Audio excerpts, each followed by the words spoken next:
രാജ്യം നടുക്കിയ ഭീകരാക്രമണം. ജമ്മു കാശ്മീരിലെ പഹൽഗാമിൽ ഭീകരാക്രമണം.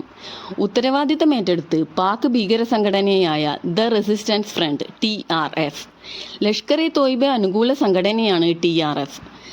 2023 ജനുവരിയിൽ ആഭ്യന്തര മന്ത്രാലയം TRFനെ ഭീകര സംഘടനയായി പ്രഖ്യാപിച്ചിരുന്നു. ഇന്ന് 2025 ഏപ്രിൽ 22 ഉച്ചയ്ക്ക് 2:30ഓടെയാണ് ഭീകരർ വിനോദസഞ്ചാരികൾക്ക് നേരെ വെടിയുതിർത്തത്.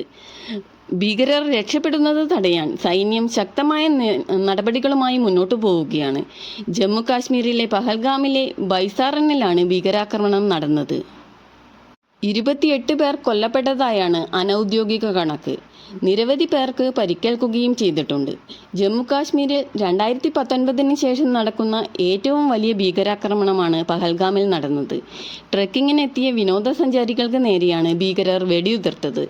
നിരവധി വിനോദസഞ്ചാരികൾ പ്രദേശത്ത് കുടുങ്ങിയിട്ടുണ്ട്. സമീപ വർഷങ്ങളിൽ സാധാരണക്കാരെ ലക്ഷ്യം വെച്ച് നടന്ന ആക്രമണത്തേക്കാൾ വളരെ വലുതാണ് പഹൽഗാമിൽ ഉണ്ടായതെന്ന് ജമ്മു കാശ്മീർ മുഖ്യമന്ത്രി ഒമർ അബ്ദുള്ള. വെടിയുതിർത്തത് പോയിന്റ് ബ്ലാങ്കിൽ. 7 ഭീകരരാണ് ഉണ്ടായിരുന്നത്. നിരവധി തവണ വെടിയുതിർത്തു. പഹൽഗാമിൽ ഇന്ന് 2000ഓളം ടൂറിസ്റ്റുകൾ ഉണ്ടായിരുന്നു. പേര് ചോദിച്ചു, മതമേതാണെന്ന് ഉറപ്പിച്ചു ശേഷം വെടിവെച്ച് വീഴ്ത്തി. കൊല്ലപ്പെട്ടവരിൽ മലയാളിയും.